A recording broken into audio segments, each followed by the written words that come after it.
कौ जोग करने जाऊँगी जोगर नाम है पद्म शीर्षासन। स्टार्ट करूँ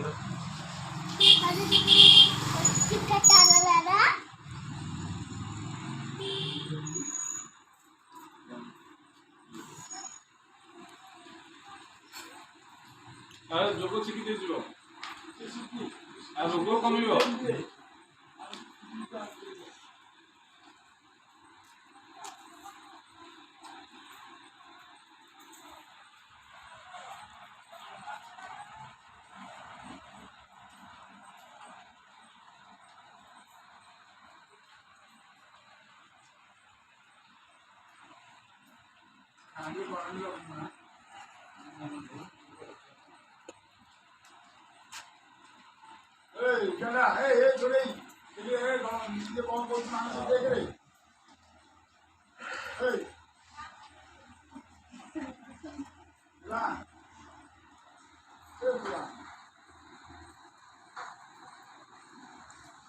आपण जो जोगटी गले तार महत्वटी कौन ये आसन करने द्वारा मनुष्यर स्मरण शक्ति वृद्धि पाई था।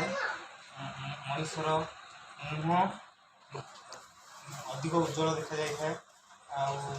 ये आसन को नियमित नियम अनुसार करने पड़ो स्टेप अनुसार स्टेप कर जदि बिना नियम अनुसार कर ये आसन बहुत भी क्षतिकारक बेल पड़े मनुष्य भी ये आसन करने द्वारा पागल भी हो पारे। ये आसन केतोटी नियम अच्छी नियम अनुसार देखिए कर।